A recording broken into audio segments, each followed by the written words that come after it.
عارف رومی رحمۃ اللہ علیہ فرماتے ایک بادشاہ بڑا کنجوس تھا، مالدار تھا پر سخاوت کرنا نہیں آتی تھی، بڑا سخت کنجوس تھا۔ تو اب وہ کسی کو دیتا نہیں تھا، تو ظاہر ہے سوسائٹی کے اندر، معاشرے کے اندر ماحول بن گیا کہ بڑا کنجوس آدمی ہے بھائی، کسی کو کچھ نہیں دیتا۔ تو اپنے اوپر سے نا وہ چیز دور کرنے کے لیے اس نے ایک منصوبہ بنایا۔ کہنے لگا میں ایک ایسا سخت سوال پوچھوں گا جس کو جواب آئے گا نا اسے میں پھر کچھ نہ کچھ دوں گا۔ اب مزاج چونکہ کنجوسی کا ہے، دینا تو چاہتا نہیں، تو سوال وہ ڈھونڈ کے لایا جس کا جواب کسی کے پاس نہ ہو۔ بادشاہ بہت انعام کرام دیا کرتے تھے لوگوں کو دیکھ کے، صلاحیتوں کو دیکھ کے۔ ایک آدمی بڑا حاضر جواب تھا، تو وہ بادشاہ کے سامنے آیا تو کہنے لگا میں سخاوت کرنا چاہتا ہوں پر مجھے کوئی ملتا نہیں جس پر سخاوت کروں، میرے کو سوال کا جواب دے تو میں سخاوت کروں نا۔ کہا جناب آپ سوال کیجئے۔ کہنے لگا میرے ہاتھ کی ہتھیلی پہ بال کیوں نہیں ہے؟ اب چونکہ وہ حاضر دماغ آدمی تھا اور بادشاہ کو آج تک کسی نے کہا بھی نہیں تھا کہ کنجوس بہت ہے، تو اس کو موقع مل گیا۔ کہنے لگا بادشاہ سلامت دراصل نا آپ سخی بہت ہے، تو وہ دے دے کہ آپ کے ہاتھوں کی ہتھیلیوں سے بال گھس گئے ہیں نہیں ہیں۔ حد سے نہ بڑھو، اسراف نہ کرو، فضول خرچی نہ کرو، اس لیے کہ انہو لا یحب المسرفین، اللہ اسراف کرنے والوں کو پسند نہیں کرتا۔ بنو عامر ایک قبیلہ تھا، وہ حج کے لیے آیا کرتا تھا۔ دور جاہلیت میں بھی لوگ حج کرتے تھے، اگرچہ اپنے طریقوں پر کرتے تھے۔ تو قبیلے کے لوگ حج کے لیے آتے تو وہ بہت کم کھانا کھاتے، جب حج پہ آتے بہت تھوڑا، گوشت اور چکنائی تو بالکل استعمال ہی نہیں کرتے تھے۔ نبی پاک صلی اللہ تعالی علیہ وسلم کے بعد صحابہ نے عرض کی یا رسول اللہ صلی اللہ تعالی علیہ وسلم، حضور ہمارا زیادہ حق نہیں بنتا کہ ہم بھی کچھ چیزوں سے پرہیز کریں؟ اب آپ اندازہ فرمائیں کہ کچھ لوگ ایسے ہیں کہ جو روز شام کو گوشت کے ساتھ کچھ کھاتے، گوشت کھائیں گے یا گوشت ملا کچھ کھائیں گے تو ان کو پورے حج کے سارے دن ہی منع کر دیا جائے، اور چکنائی اور گھی استعمال نہیں کرنا، تو کون شخص ہے جو اس کے بغیر رہ پائے گا؟ تو صحابہ نے عرض کیا کہ یا رسول اللہ صلی اللہ تعالی علیہ وسلم ہم بھی یہ کام نہ کریں، ہمارا زیادہ حق نہیں؟ تو اللہ تعالیٰ نے آیت نازل کر دی، فرمایا نہیں، کلو واشربو، کھاؤ بھی اور پیو بھی، بس ولا تسرفو، حد سے نہ بڑھنا، اسراف نہ کرنا، فضول خرچی نہ کرنا، جو بھی کھاؤ پیو حد میں رہ کے۔ کھانے پینے سے اسلام منع نہیں کرتا، لیکن ولا تسرفو حد سے تجاوز ہے۔ کیا معنی ہے اس کا؟ ایک معنی تو یہ ہے کہ جب تم کھاؤ تو تم حدود میں رہ کے کھاؤ گے، حلال حرام کی تمیز رکھ کے کھاؤ گے، تم مسلمان ہو، تمہارے اوپر کچھ ضروریات ہیں، ایسا نہیں ہو سکتا کہ جو تمہارے سامنے آیا تم کھا جاؤ۔ جو تمہارا ہے تم صرف وہی کھاؤ گے، جو تمہارا نہیں ہے تم اس کے قریب نہیں جاؤ۔ دوسرا معنی یہ ہے ولا تسرفو کا، ہمارے مفسرین نے بیان فرمایا کہ کھانے کے بعد نہیں کھانا، بغیر بھوک کے نہیں کھانا، کثرت سے نہیں کھانا، ہر وقت کھاتے رہنا، ہر وقت کھاتے رہنا، کھانے کو اپنے ذہن پہ سوار کر لینا، رات کو فیصلہ کرنا کہ ناشتے میں یہ کھاؤں گا، اور ناشتہ کرتے ہی دوپہر کے لیے کھانا منگا لینا، پلان کر لینا کہ یہ سبزی منگا لو، اور دوپہر کی ابھی ٹیبل پوری سجی ہوئی ہے اور دانتوں کے اندر وہ شخص صفائی کر رہا ہے اور ساتھ آرڈر دے رہا ہے کہ شام کو میرے لیے فلاں چیز۔ تو ان کو کھانے پینے تو نہیں نہ آیا مسلمان دنیا میں، کھانے پینے تو نہیں ہے، اور اتنا کھانا کہ اس کو سوار کر لینا۔ امام غزالی رحمۃ اللہ علیہ نے احیاء علوم کے اندر لکھا ہے کہ زیادہ کھانے سے مسائل پیدا ہوتے ہیں، شہوت زیادہ بڑھتی ہے، زیادہ کھانے سے غلط خیالات زیادہ آتے ہیں، اس لیے صحیح حدیث میں موجود ہے، نبی پاک صلی اللہ علیہ وسلم نے جوانوں سے فرمایا تھا کہ اے جوانوں کے گروہ، یا نکاح کر لو، اور اگر طاقت نہیں رکھتے تو روزے رکھا کرو، اس لیے کہ فاقہ شہوت کو کم کرتا ہے برے خیالات کو، یہ ایک کمزوری لاتا ہے تھوڑی سی انسان کے جسم میں، تو خیالات کم ہوتے، اور پھر جب آپ اپنا پیٹ بھر لیتے ہیں، ایک تو آپ سست ہو جاتے ہیں، نیند غلبہ کرتی ہے، غلبہ نیند کا بندے کو غافل کرتا ہے۔ کیسے میں بتاؤں یہ بات، کیسے بتاؤں کہ بہت سارے پکے نمازی بھی فجر نہیں پڑھتے، سوائے اس کے کہ خواب بہت لیا ہے، اور وہ نیند کے غلبے نے صبح اٹھنے نہیں دیا، غفلت پیدا ہوتی ہے، شہوت پیدا ہوتی ہے، اور جب آپ کا ذوق بن جاتا ہے زیادہ کھانے کا، پھر آپ کی ذہن کی مشقت بڑھ جاتی ہے، آپ پھر زیادہ کوشش کرتے ہیں، سکون زندگی میں ختم ہو جاتا ہے، پھر یہ بھی کمانا ہے، وہ بھی کمانا ہے، یہ بھی کرنا ہے، خواہشات بڑھتی ہیں، آپ کا معاملہ آگے کی طرف نکل جاتا ہے۔ کوشش کریں زندگی کے اندر آپ اعتدال کے ساتھ، یعنی اسلام کھانے سے تھوڑی منع کر رہا ہے، کھانے سے منع نہیں کیا جا رہا آپ کو حد سے بڑھنے سے، اعتدال میں رہ کے آپ یہ کام کریں، اعتدال میں رہ کے آپ کچھ چیزوں سے بچیں، معتدل رکھیں اپنے آپ کو۔ عزیز دوست، اعتدال ویسے بھی زندگی میں وہ بندہ تنگ نہیں ہوتا جو اعتدال کے ساتھ چلتا ہے، جو درمیانی چال چلے وہ پریشان ہے، بہت زیادہ کھانا کھانے کا رواج آ گیا ہے، اور پھر یہ کہ کچھ چیزیں بطور فیشن کے بھی، یعنی لوگ کہتے ہیں برگر کا اور پیزے کا رواج بہت زیادہ ہے، میرا ذاتی اس میں رائے یہ ہے کہ بہت سارے لوگ ہیں جو پیزے برگر کو آج بھی پسند نہیں کرتے، لیکن مصیبت یہ ہے کہ یہ کھانا فیشن ہے، کہ نہیں کھائیں گے تو لوگ ہمیں امیر کیسے کہیں گے، نہیں کھائیں گے تو لوگ پڑھا لکھا کیسے کہیں گے، جدید دنیا کا بندہ کیسے مانیں گے اگر نہیں کھائیں گے۔ نہ کریں ایسا، سادی غذا کھائیں اور بہت زیادہ کھانا کھانے سے اپنے آپ کو بچائیں۔ نبی پاک صلی اللہ تعالی علیہ وسلم خزانوں کے مالک ہیں، خزانوں کے، لیکن حضور نے نا فقر اختیار کیا، تھوڑا کھایا۔ یہ حدیث کبھی دل کی تختی پہ لکھ لے تو کام آئے گی، یعنی کون سا ایسا گھر ہے جس میں شام کو روٹی نہ پکے تو قیامت نہ کھڑی ہو؟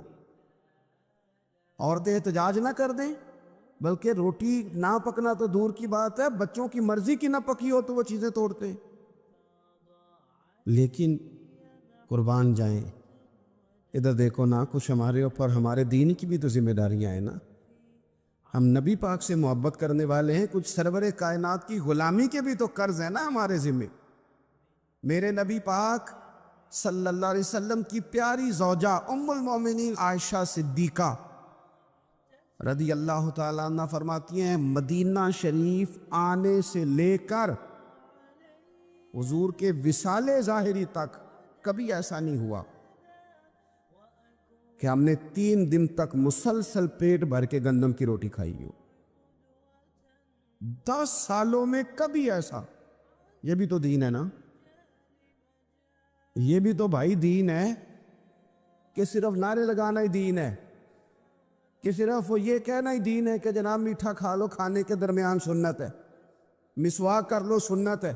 یہ بھی تو سنت ہے کہ مسلسل 3 دن تک حضور نے پیٹ بھر کے کھانا نہیں کھایا۔ کوئی مجبور ہے اس کے لیے؟ حضور مجبور ہے نبی پاک صلی اللہ علیہ وسلم اس کے لیے؟ یہ حضور کی چاہت ہے، تھوڑا کھانا کھایا جائے، کم پہ گزارا کیا جائے، اور سادہ غذا کو استعمال کیا جائے۔ کوئی کام نہیں کر پاتے ہمارے بچے، روٹی کھاتے ہیں مرضی کی، ثقیل غذا کھاتے ہیں جو ہضم مشکل سے ہوتی، اور پھر کھاتے ہی فوراً موبائل لے کے وہ لیٹ جاتے ہیں، تو وجود کے اندر وہ صلاحیت ہی نہیں ہے کہ آگے بڑھ کے کوئی کام کر سکے۔ میرے نبی پاک علیہ السلام نے فرمایا کہ ہر چیز کی زکوٰۃ ہوتی ہے، ابن ماجہ میں یہ حدیث آپ کو ملے گی، ہر چیز کی زکوٰۃ ہوتی ہے۔ زکوٰۃ کا معنی پاک کرنے والی چیز. جب آپ زکوٰۃ دیتے ہیں تو زکوٰۃ آپ کے مال کو پاک کر دیتی ہے. فرمایا ہر چیز کی کوئی زکوٰۃ ہوتی ہے، اور فرمایا یہ جو تمہارا جسم ہے نا، اس کی زکوٰۃ روزہ ہے. روزہ اس کی زکوٰۃ ہے. گویا جب تم روزہ رکھتے ہو، حدیث ہمیں بتاتی ہے کہ پھر ہم اپنے آپ کو پاک کر لیتے ہیں. یہ بھوک وجود کو پاک کرتی ہے. آپ کے ذہن کو، یہ جس بندے میں بڑی صلاحیت ہے نا کام کرنے کی، وہ روٹی بہت زیادہ کھاتا ہے تو پردہ پڑ جاتا ہے، کر ہی نہیں پاتے کچھ. اور کھانے کے معاملے میں دیکھتا ہوں کہ شدت. میرا خیال ہے کہ شادی کے ولیمے میں جو گوشت پکتا ہے اس کے علاوہ بھی تو گوشت ہمیں ملتا ہی ہے نا. لیکن بعض لوگوں کو دیکھا جاتا ہے کہ وہ اتنا سالن ڈال لیتے ہیں کہ شاید ان کا خیال ہوتا ہے کہ آخری روٹی ہے، راج کے کھا لے، اس کے بعد شاید چھٹی ہے تیری. یہ آپ کیا کر رہے ہیں؟ اتنا کھا سکتے ہیں آپ؟ اتنا آپ نے ڈال لیا ہے. اور پھر سنجیدہ قسم کے لوگ ہیں، سیانے لوگ، تو وہ کھانے پہ اس طرح مطلب اٹھ کے بھاگنا. بھئی جو چیز نصیب میں ہوتی ہے وہ تو چل کے بھی آ جاتی ہے، وہ تو اسباب اللہ بنا دیتا ہے. لیکن اپنی طبیعت کا ماحول یہ بنا لینا کہ کھانا ہی کھانا ہے، اور کھانے کے معاملے میں شکایتیں کرنا کہ مجھے جناب دیکھو فلاں آدمی کے میں گھر گیا تھا تو بوٹیاں کس طرح کی دے گیا. کئی دفعہ تھوڑی سی نا بات سن کے تو بندے کا قد دیکھ کے شرم آتی ہے کہ کتنا تو بڑا آدمی ہے اور تو نے کتنی چھوٹی بات کر دی ہے، تو کیا عجیب بات کر رہا ہے. تو نبی پاک صلی اللہ تعالی علیہ وسلم اعتدال کے ساتھ کھانا کھاتے، فقر کو پسند کرتے. میرے نبی کریم صلی اللہ تعالی علیہ وسلم نے کم کھانا کھانا مومن کی علامت قرار دیا. حضور صلی اللہ تعالی علیہ وسلم فرماتے ہیں مومن ایک آنت سے کھاتا ہے، ایک آنت سے مومن کھاتا ہے، اور کافر اور منافق 7 آنتوں سے کھاتا ہے. 6 گنا زیادہ روٹی کھاتا ہے کافر اور منافق مومن سے، 7 آنتوں کے ساتھ کھاتا ہے. ہمارے ہاں تو اللہ کے فضل سے نا اب کھانا کھانے کی اور کھانا کھلانے کی دوڑ لگی ہوئی ہے. یعنی عجیب فلسفہ ہے لوگوں کا کہ 4-5 نوجوان ہیں تو کہتے ہیں آج دعوت تیری طرف ہے اور کل دعوت میری طرف، اور پرسوں اس کی جانب ہے اور ترسوں اس کی جانب ہے. اور لوگ اس قدر زیادہ یہ دعوت کا شوق رکھتے ہیں، اتنا زیادہ. مثلا میرے ساتھ لوگ بڑا پیار کرتے ہیں لیکن صرف دعوت دیتے ہیں کھانے کی. تو میں کہتا ہوں آپ دعوت دینے کی بجائے ہماری دعوت قبول کیوں نہیں کرتے؟ ہم آپ کو دین کی دعوت دے رہے ہیں، وہ والی قبول کریں نا. روٹی کھا لیں جی، آ گئے کھانا کھا لیں. تو میں کہتا ہوں اور بھی کم ہے زمانے میں لنگر کے سوا، روٹی کے علاوہ بھی بڑے کام ہیں جو کرنے والے ہیں. تو آپ اعتدال کے ساتھ کھانا کھائیں، ضرور کھائیں. جو نعمتیں آپ کے پاس ہیں ان سے آپ لطف ضرور حاصل کریں، لیکن اعتدال کے ساتھ. اور پھر آپ کو پتہ ہے جب آپ بے تحاشا کھانا کھاتے ہیں نا، اس کا نقصان یہ ہوتا ہے کہ پھر انسان، میں نے دیکھا ہے جب بندے مالدار ہو جاتے ہیں نا یا سہولیات ان کو مل جاتی ہیں تو انہیں غریبوں کا دکھ ختم ہو جاتا ہے. اکثر امیر آدمی کے دوست بھی امیر ہوتے ہیں، پھر وہ کہتے ہیں کہاں غربت ہے پیر صاحب؟ کس نے کہا آپ کو؟ کس نے کہا آپ کو کہ لوگوں کو کپڑا نہیں ملتا؟ سارے لوگ ٹھیک ہیں. کیوں بلا؟ اس لیے کہ وہ امیر تھا تو اب دوستی بھی امیروں کے ساتھ ہو گئی. پھر نہ کچے مکان نظر آنے بند ہو جاتے، پھر چوک میں دیہڑی کے لیے کھڑے مزدور نظر آنے بند ہو جاتے ہیں. پھر ہسپتال میں کبھی جاؤ نا، میں نے یہ نظام دیکھا ہے. ایسے نوجوان بھی ہیں جو میڈیکل سٹور والے سے کہہ رہے ہوتے ہیں کہ شناختی کارڈ رکھ لے، اماں کے لیے مجھے گولیاں جلدی دے دے، میرا بھائی آتا ہے تو تجھے پیسے دیتا ہے. تو یہ لوگ بھول جاتے ہیں نا، اس لیے کہ ہم تو اب چیزیں جو ہیں وہ ہوم ڈیلیوری پہ لے رہے ہیں، پیسے ہی بڑا ہے. ہمیں کب یاد رہے گا کہ کوئی بھوکا ہے؟ ہمیں کب یاد رہے گا؟ لیکن یہ تب ہے جب آپ کبھی بھوکا رہنا سیکھے، آپ کی طبیعت میں ہو. میرے رسول پاک علیہ السلام نے فقر اختیار کیا تاکہ پتہ چلے غریب کی بھوک کی تکلیف کیا. دیکھو اگر تمہارے ماں باپ تم پر ظلم بھی کریں تو تم نے پھر بھی نیکی کرنی ہے. تمہارے رویے سے خیر ہی پھوٹنی چاہیے، تمہارے لب و لہجے سے ان کے لیے ہمیشہ خوبصورت رائے کا اظہار ہی ہونا چاہیے، تمہارے بازو ان کے لیے ہمیشہ کھلے رہنے چاہیے، اور تمہیں ان کے معاملے میں ہمیشہ اپنے رب کو جواب دینے کا تصور قائم رکھنا چاہیے، تمہارے اندر کہیں کمزوری نہ آئے۔ میں بڑی دیر سے اپنے دوستوں کی توجہ اس بات کی طرف مبذول کرا رہا ہوں کہ انسان کے ساتھ ہی ساری چیزیں رہتی ہیں، بیماریاں بھی، پریشانیاں بھی، کاروبار کا اتار چڑھاؤ بھی، انسان کے ساتھ دوستوں کی کبھی وفاداری، کبھی بے وفائی، کبھی بچوں کے مسائل، کبھی دیگر رشتہ داروں کے مسائل۔ اسے حکم یہ دیا گیا ہے، اسے سمجھایا یہ گیا ہے کہ وہ کسی ایک چیز میں الجھ کر باقی چیزوں کو بھولنا نہ شروع کر دے، کسی ایک پریشانی، ایک آزمائش کی وجہ سے اپنی زندگی کے سارے معاملات کو داؤ پہ لگانا نہ شروع کر دے، بلکہ وہ اپنے دل کو، اپنے سینے کو، اپنی طبیعت کو کشادہ رکھے۔ یہی معاملہ ماں باپ کے تعلق سے ہوتا ہے۔ ہم نہ ذرا دیگر کاموں میں بعض اوقات اس طرح کا الجھتے ہیں کہ اپنی اس اہم ذمہ داری سے ہم نظریں ہٹا لیتے ہیں۔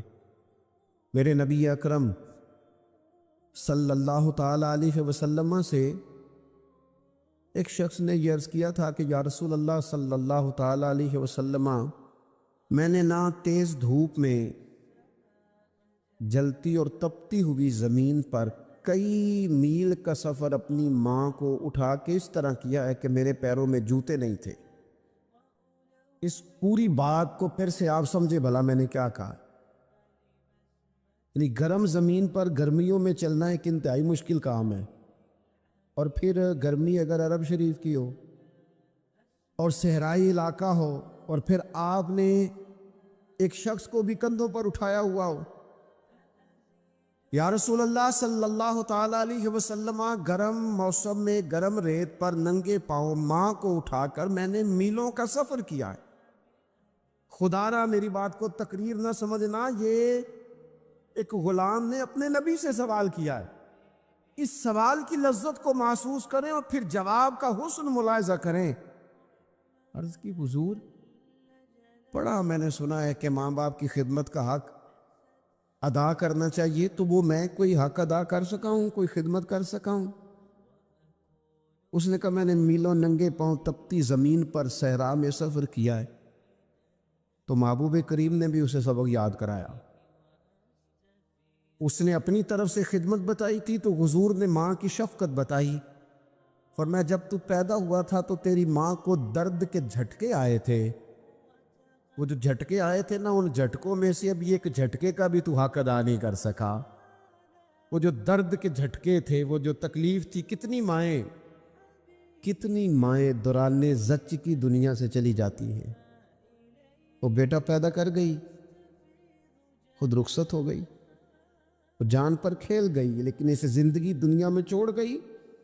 لیکن کیا کبھی ایسا ہوا ہے کہ کسی ماں نے کہیں کھڑے ہو کے کہا ہو کہ اوہو میں نے بڑا کام کیا ہے، میں نے بڑی خدمت کی ہے، میں نے یہ کیا ہے، میں نے یہ اعزاز دیا ہے؟ لیکن بچے تھوڑا سا کر کے نا، آپ نے ناراض نہیں ہونا، میں نے اپنے کانوں سے یہ باتیں سنی ہیں کہ جی الحمدللہ میں نے ابا جی کو حج کرایا ہے، شکر ہے اللہ کا جی، ابا جی میرے پاس ہی تھے جی، باقی بھائیوں کے پاس نہیں تھے۔ تو ابا جی کس کے تھے؟ پڑوسی نے حج کرانا تھا، آپ کے پاس تھے نا، تو آپ کے والد ہی تھے نا۔ آپ نے یہ 20 مرتبہ بتایا ہے کہ والد کی میں خدمت کرتا ہوں، میرے پاس رہتا، یہ بھی بتاؤ کہ ابا نے مجھے حصہ کتنا دیا ہے۔ ساتھ یہ بھی بیان کرو کہ صرف ابا ہی میرے پاس نہیں رہتا، میں نے بھی ساری زندگی باپ کے پاس ہی گزاری ہے۔ اس نے بھی کبھی کہا تھا چاروں میرے پاس ہوتے ہیں، پانچوں میں نے رکھے ہوئے ہیں۔ کیا مذاق ہے، کتنی چھوٹی سوچ ہے۔ اپنے والدین کے ساتھ بڑا رویہ عمدہ کیا جائے، کبھی نہ الجھنا۔ خبردار، ایک مقام پر ماں باپ کی نافرمانی کی جا سکتی ہے، وہ کب؟ جب وہ آپ کو دین کے مخالف چلنے کا کہیں، جب رب و رسول کی مخالفت کا معاذ اللہ کہیں، اور مسلمان والدین یہ کبھی کہہ سکتے نہیں۔ باقی ہر کام میں ان کی فرما برداری ہے، ان کی خدمت ہے، ہر جائز کام میں ان کی بات کو تسلیم کرنا ہے، بلکہ حضرت اسماء بنت ابی بکر صدیق، حضرت صدیق اکبر رضی اللہ تعالی عنہ کی صاحبزادی ہیں، انہوں نے ایک دفعہ نبی پاک علیہ السلام کی خدمت میں ایک سوال بھیجا تھا، عرض کی یا رسول اللہ صلی اللہ تعالی علیہ وسلم، ماں مشرکہ ہے، اللہ رسول کو نہیں مانتی، معاذ اللہ، ماں مشرکہ ہے، تو حضور وہ مجھ سے ملنا چاہتی ہے، کیا میں اس سے حسن سلوک کر سکتی ہوں؟ نبی کریم نے فرمایا تیری تو ماں ہے نا، چل تو اچھا سلوک ہی کر، تو اپنا رویہ اس کے ساتھ ٹھیک رکھ، کیونکہ تیری والدہ ہے۔ میں آج حقوق والدین پر تقریر نہیں کرنے جا رہا، بس ایسے ہی مجھے خیال آیا۔ میں ایک دوست نے ایک سوال پوچھا ہے، مجھے اچھا لگا ان کا بات پوچھنا۔ انہوں نے یہ پوچھا ہے کہ اگر کسی شخص کے والدین دنیا سے چلے جائیں اور جانے کے بعد اسے احساس ہو کہ مجھ سے بڑی غلطیاں ہو گئیں، اسے احساس ہو کہ بڑی کوتاہیاں ہو گئیں، بڑی جگہوں پہ میں بھول گیا، بہت سارے لوگوں کو پچھتاوا ہوتا ہے کہ یار بڑی چیزیں تھیں جو ہم کر سکتے تھے پر ہم سے نہیں ہو سکیں۔ انہوں نے پوچھا جی کوئی اب بھی کوئی اس کا حل ہے؟ تو میں نے کہا ہے نا، ہم رسول رحمت کے ماننے والے ہیں صلی اللہ تعالی علیہ وسلم۔ نبی پاک صلی اللہ تعالی علیہ وسلم نے ارشاد فرمایا، الترغیب الترہیب میں حدیث موجود ہے، حضرت انس بن مالک رضی اللہ تعالیٰ عنہ حدیث کے راوی ہے، اللہ کے پیارے حبیب علیہ الصلوۃ والسلام نے فرمایا جس بندے کے والدین یا دونوں میں سے کوئی ایک انتقال کر جائے اور وہ معاذ اللہ ان کا نافرمان ہو، تو فرمایا پھر ان کے لیے دعا کرتا رہے، استغفار کرتا رہے، کرتا رہے، کرتا رہے، کرتا رہے، امید ہے اللہ اسے نیکوکاروں میں لکھ دے گا، وہ فرما برداروں میں آ جائے گا۔ شرط یہ ہے کہ وہ ان کے لیے استغفار کرے، دعائے مغفرت کرے، اب ان کے لیے وہ اب ہی شروع کر دے ان کو یاد کرنا، ابھی اس مقام پر آ جائے، ابھی کچھ سوچ لے، تو اللہ تعالیٰ کی بارگاہ سے کرم کی امید ہے کہ اللہ اس نے جو زندگی میں اس سے غلطیاں ہو گئی، رب اس کی ان غلطیوں کو معاف کر دے گا۔ روز استغفار کرے۔ ایک دوست نے مجھ سے ایک دفعہ پوچھا تھا کہ حضرت صاحب والدین چلے گئے ہیں، ان کے لیے کیا کروں؟ تو بڑی بڑی چیزیں بھی کی جا سکتی ہیں، لیکن میں نے اپنے اس محبت والے دوست کو یہ محبت والا مشورہ دیا تھا کہ میں چونکہ آپ کو جانتا ہوں آپ نماز میں کوتاہی کرتے، آپ نہ نماز پڑھنی شروع کر دیں۔ وہ کہنے لگے جی وہ تو میں پڑھوں گا، والدین کے لیے کیا کروں؟ میں نے کہا نماز پڑھیں، ہر نماز کی آخری رکعت میں کہو گے نا ربنا اغفر لی ولوالدی، کہو گے نا ہر نماز میں، تو کتنا بڑا اجر ملے گا آپ کے والدین کو۔ اور پھر وہ سارا اسلوب کہ پہلے آپ نے قیام کیا، پھر آپ نے رکوع کیا، پھر آپ نے سجدہ کیا، پھر آپ اتحیات میں بیٹھے، پہلے آپ نے اللہ کی بارگاہ کے اندر اس کی عبادت کرنے کا دھم بھرا، پھر اس کی وحدانیت کی شہادت دی، پھر اس کے محبوب پر درود پڑھا، اتنے سارے کام کر کے اب آپ نے آخر میں کہا ربنا اغفر لی ولوالدی، یا اللہ مجھے بخش دے اور میرے والدین کو بخش دے۔ تو بتائیے اللہ کتنا کرم فرمائے گا۔ تو اپنے والدین کے لیے ان کے جانے کے بعد بہت ساری چیزیں ہیں، کفن دفن کا بندوبست کیا جائے، جنازے کا اہتمام کیا جائے، لیکن کچھ چیزوں کو نبی پاک علیہ الصلوۃ والسلام نے ذرا توجہ سے ہمیں سمجھایا ہے اور ہماری بار بار توجہ دلائی ہے۔ ایک شخص نے عرض کیا تھا یا رسول اللہ صلی اللہ تعالی علیہ وآلہ وسلم کہ میرے والدین دنیا سے چلے گئے ہیں، تو کیا اب بھی میں ان کے ساتھ کوئی بھلائی کر سکتا ہوں؟ اچھا پہلے میں آپ سے ایک بات عرض کروں،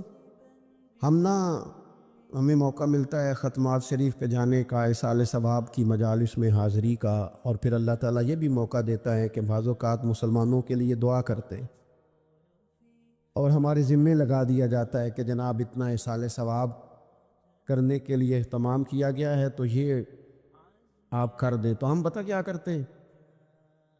ہم کہتے ہیں کہ جناب جانے والے کا نام بتاؤ، نام بتاتے ہیں تو ہم فلاں بن فلاں کہہ کے جو نام بتایا جاتا ہے ان کے لیے دعا کر دیتے ہیں، لیکن جب والدین کے لیے دعا کرتے ہیں پھر نام تو نہیں نہ لیتے، پھر کیا کہتے ہیں؟ یا اللہ میرے والد کو بخش دے، میری والدہ کی مغفرت اس کا مطلب ہے وہ دنیا سے چلے گئے، آج بھی ماں باپ ہیں، وہ رخصت ہوئے، انہوں نے پردہ کیا، ان کی روح کا رشتہ ٹوٹا ہے، پر تیرا رشتہ ان کے ساتھ آج بھی قائم ہے۔ تیرا تعلق ان سے ٹوٹ سکتا، وہ تیرا تعلق، میں نے ایک دفعہ پہلے بھی کہا تھا، میرا بیٹا شاید قد میں مجھ سے تھوڑا اونچا ہو گیا ہو، اور اللہ تعالیٰ نے مجھے بڑے محبت والے سنگی دیے، میں نے اپنی حیثیت اہمیت سے بڑھ کر دنیا میں محبت پائی، لیکن میں نے اپنی زندگی میں سب سے زیادہ اپنے والد کی کمی محسوس کی، میں بڑی محسوس کی۔ ابھی بھی کبھی کبھی سوچتا ہوں کہ کچھ باتیں صرف ان سے ہو سکتی ہیں، کسی اور سے نہیں ہو سکتی۔ کبھی کبھی محسوس ہوتا ہے کہ ان کے دامن کے اندر ٹھنڈ کے موقع پر نگ ملتا تھا، اور گرمی کے موقع پر ٹھنڈی ہوا آتی تھی۔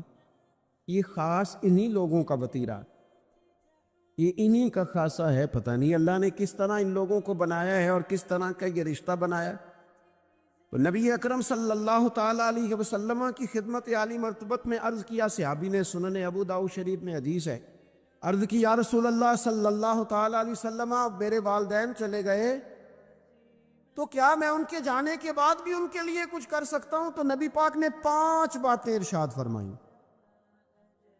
فرمایا، ہاں، ایک تو ان کے لیے دعا مانگا کر، دوسرا اللہ کے محبوب نے فرمایا ان کے لیے استغفار کیا کر، تیسرا رسول کریم علیہ السلام نے فرمایا اگر انہوں نے کسی سے کوئی وعدہ کیا تھا تو اسے پورا کر دے، اگر تجھ سے ہو سکے، اور رسول کریم علیہ السلام نے فرمایا اگر ہو سکے تو ان کی طرف سے صلہ رحمی بھی کر، یعنی ان کے رشتہ داروں سے اچھا سلوک کر، اپنے چچاؤں کے ساتھ تو نیکی کر، اور اگر تیری والدہ کی طرف سے تو نیکی کرنا چاہے تو اپنے ماموں کے ساتھ، خالاؤں کے ساتھ تو اچھا سلوک کر، اور پھر 5ویں نمبر پر محبوب نے فرمایا اپنے والد کے دوستوں کی تعظیم کر، ان کے لیے تیرے دل میں اچھے جذبات ہو تو اکرام کر دوستوں کا۔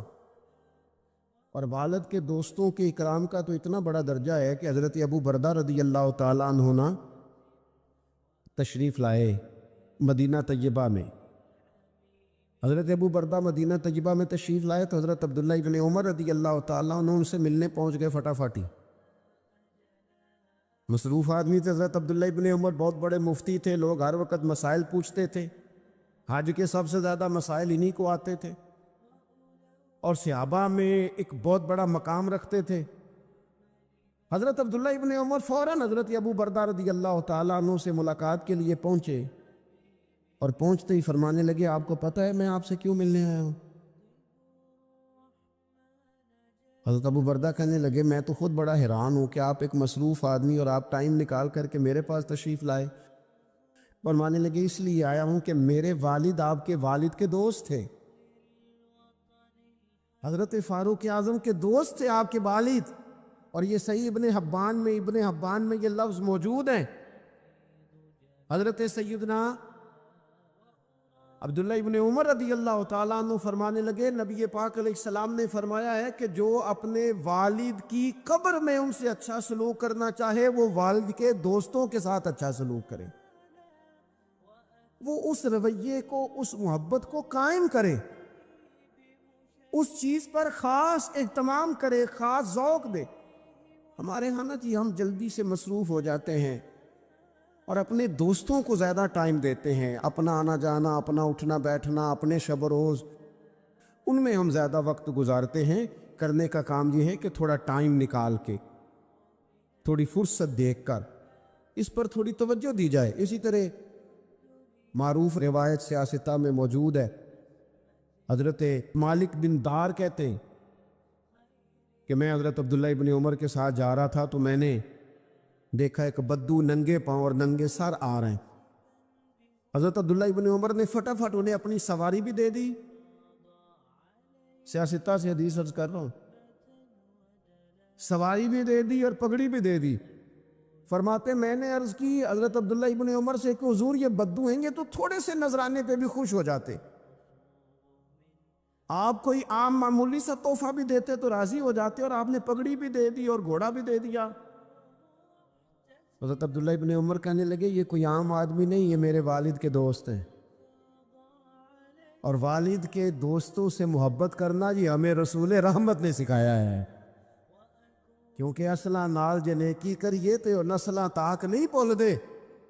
محبتوں کو قائم رکھنا، ان کو دوام دینا۔ ہمارا تو چچا کے ساتھ سلوک نہیں رہتا، توجہ نہیں رہتی۔ ہم نے اصالِ ثواب کا جو مفہوم بنا لیا ہے وہ بڑا گڑبڑ ہے۔